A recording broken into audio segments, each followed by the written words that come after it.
That's for the door prize, and it's one of Jeff's books. Whoever wins tonight will walk away with the book, and I'm sure Jeff will have extras if anyone's interested in purchasing it. Great. Well, thank you for inviting me to speak with you tonight about river safety. My presentation is entitled River Sense. And I also want to, well, first of all, I want to he's a really good kayak instructor, and he's volunteered to help me out tonight. But also I want to thank the GCA because I just discovered recently in the past introduced to paddling in the outdoors that it wasn't for the Georgia Canoeing Association. I learned how to paddle, or was introduced to it as a Boy Scout at Troop 841 up in Crabapple, just up the road from here. My scoutmaster was a gentleman named Doug Reel.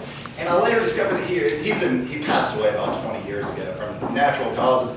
But Doug actually was really fired up about paddling and got me fired up about it in the Scouts. And he actually was a member of the GCA. In fact, he taught kayaking with the GCA because back then very few GCA members kayaked, almost everybody canoed. And in fact, that's how he met his wife and started a family, was through a GCA outing. She was actually a student of his with a kayaking class. So I thought it was really cool. But thank you so much, because without the GCA, I probably would have never been introduced to it, and I certainly wouldn't be here today. So anyways, with River Sense. So here we go. So guys, as you get into paddling, and you're trying to decide if you want to try canoeing or open boating or kayaking, well, this is what all the open boaters really look like with their shirts on. So that's what you have to look for there too. Now, of course, that's what me and Joe look like. That's why everybody has to wear sunglasses on the river, because when you step out of your boat, the glare is unbearable. So then this next clip I got is a video, and I want you guys just to watch this for a second. It's just about 3 minutes, and it pretty much speaks for itself. And what you can't hear, I didn't realize the audio wasn't going to work, is imagine the theme song to Rocky. So right now, he's doing all kinds of stuff. This is Bubba Joe. And Bubba Joe is a terrible paddler. He's just horrible. But he loves kayaking. He really does love it. And he's always paddling at his skill level. And he gets himself into trouble constantly. But he always makes it, usually.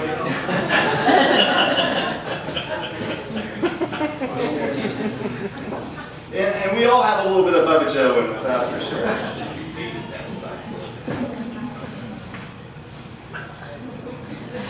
Yeah, it's about to get worse, guys. This next one's almost painful to watch. This is all filmed on the Telecoat. This is one of Bubba Joe's favorite paddles. Yeah, this isn't going to work out very well.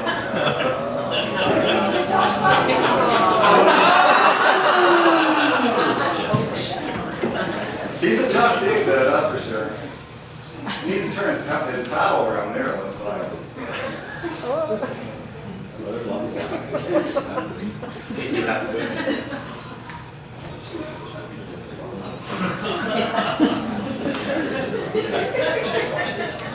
And now his big motor.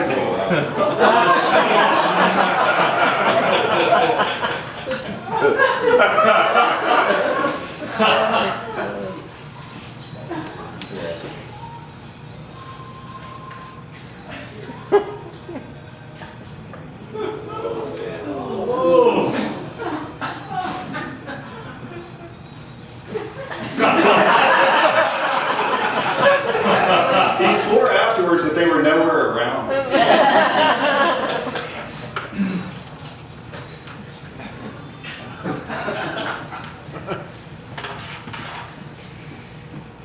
So Bubba Joe is blind. Like all great passions in life, paddling, a love for paddling will blind you. And Bubba Joe doesn't realize how bad he is because he loves it so much. Also, the folks that he paddles with have kind of outpaced him with their skills, but he still enjoys paddling with them, and they love having him there as well. So they invite him on all these runs that he probably isn't really ready for. He'd be more at home on the Nantahala, but he goes to the Telecoat because he's so much fun to be around and people really love his company. So you got to be careful of that. Yes, please. So all right, good news for you and bad news. And the good news is that you get into paddling for all kinds of reasons. You'll recognize a bunch of faces here. There's some folks from over at the AWC.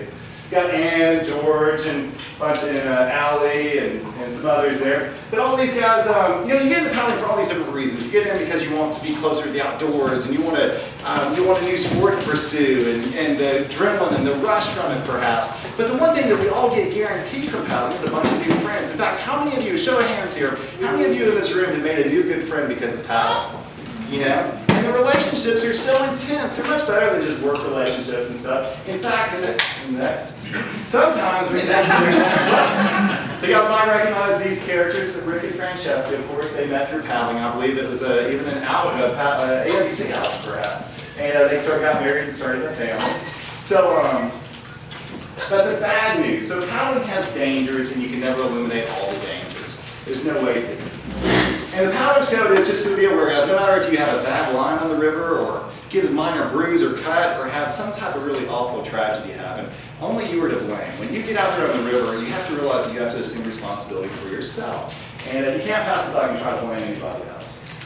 So what accidents happen? Well, bad luck or bad judgment. The bad luck we can't do anything about other than sit at home on the couch, and that's not good. Nobody in this room is going to do that. But the bad judgment we can address, and that's what really the bulk of my presentation is about.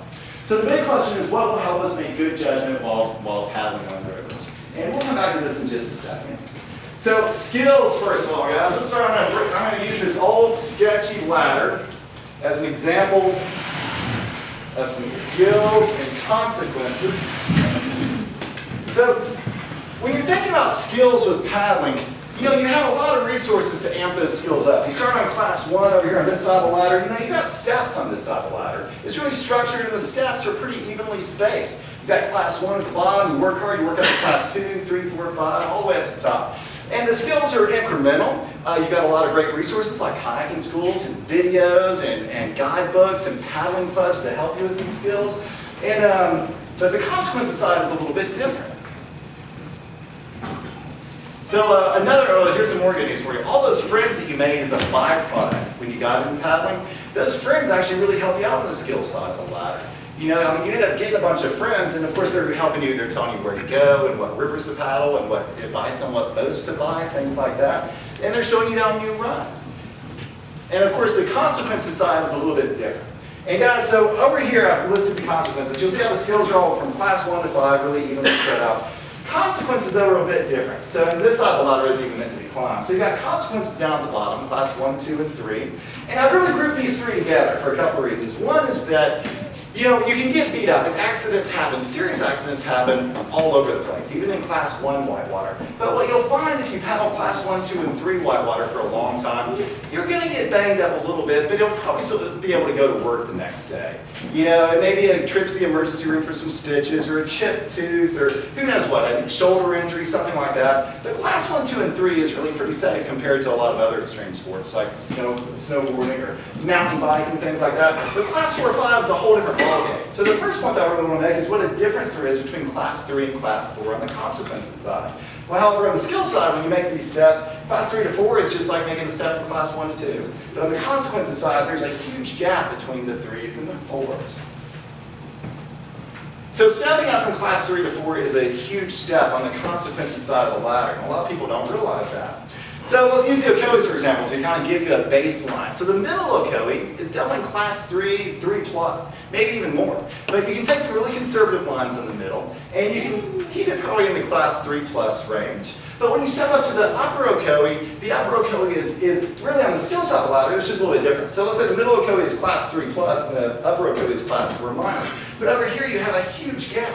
So on the skill side, it only takes a little step to get there, but on the consequences side of the ladder, it's a huge step. Class 4 or 5, even the upper Ocoee, it can kill you, and it has, unfortunately. So guys, I need some volunteers. I want you guys on the front row, the 3 folks right here. Come on up and help me out for a second. Yeah, you got it. So I'm going to put on my trusty helmet because this ladder is not good to do at all. All right, guys, so come over here. We're going to huddle up for just a second. So, all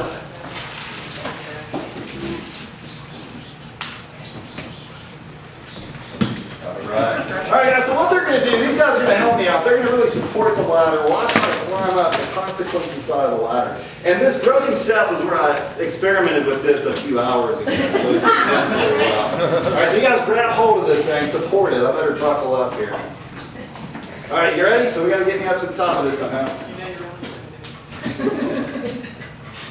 I got my crash helmet on. You guys got me? Don't want to kick you. Right on. Well, thank you. Cool. You guys are all good. All right, guys. So let me walk down this other side for a second. You all can return to your seats. Thank you for helping out. So, guys, what allowed me to make it up that consequences side of the ladder? And I'm looking for a key word here. Safety. Safety support. Safety support, yeah, exactly. But something else. Think about another key word that's really important with all sports, especially paddling. Teamwork. Teamwork. Exactly, a teamwork approach. So all my buddies can get me at the skill side, but teamwork is what allowed me to deal with the consequences side really well. So they weren't just my buddies, they actually had jobs. They were helping me out in a certain fashion. So a teamwork approach to river running. So teamwork will help you to eliminate the bad judgment and improve safety. Now we can't do anything about the bad luck, but we can certainly address the bad judgment. And a teamwork approach to river running will really help you out in that. So teamwork, let's talk about it a little bit. So how does teamwork help you out? Well, for one thing, teams remind us to have goals. And when you have a goal on a river, then your goal is to make it to the takeout safely. And so that's a huge thing. Whereas when you're out there having fun with your friends, you're just looking to have fun. But a team reminds you to make it to the takeout. And here's a general definition of it. Of course, teams normally have members with complementary skills that generate synergy through a coordinated effort which allows each member to maximize his or her strengths and minimize his or her weaknesses. Team members need to learn how to help one another, help other team members realize their true potential, and create an environment that allows everyone to go beyond their limitations. And keep in mind too, guys, a group of friends in itself does not necessarily constitute a team. So you got two types of teams, guys, and this is really important too. You got independent teams and interdependent teams. Now, an independent team is like a wrestling team, and we're not talking about Hulk Hogan type professional wrestling, you know, like high school and college wrestling, where you may be out there, you're training with a team, you're preparing with your team members, but when you walk on the mat, it's just you versus your opponent. You know, it's only you. Someone's going to win, someone's going to lose. Interdependent teams are like football or basketball. You know, you're all playing at the same time, and of course, people have different job descriptions as they're out there playing. Some people are blocking, some people are running with the ball, what have you. But the great thing about paddling is that, well, long-term successful paddlers use both types of teamwork with paddling. And this is how. So, friends versus teammates here, guys. So there's a few things. Friendships help you to improve your skill on the skill side of the ladder, but teammates help you to manage the consequences. And of course, friends show you the lines. You know, friends are like, oh, I'll take you to this river. Don't worry, I'll show you the lines. But a teammate is somebody who's going to rope you out of a hole once you get stuck in a hole at the bottom of the rapids. You know, your friends want you to succeed, but teammates are always prepared if you fail. Another thing, friends are optimistic. Teammates are honest with you. Friends are always like, oh, the glass is half full, you'll be fine, come with me. A teammate is going to be like, well, maybe this is the best day for you to paddle. Maybe you should paddle this lower section of the river and let us do a quick lap on the upper section. Of course, friends see the line. Teammates recognize the consequences when you walk up a scout or rapid. If you only see the line and you don't recognize the consequences,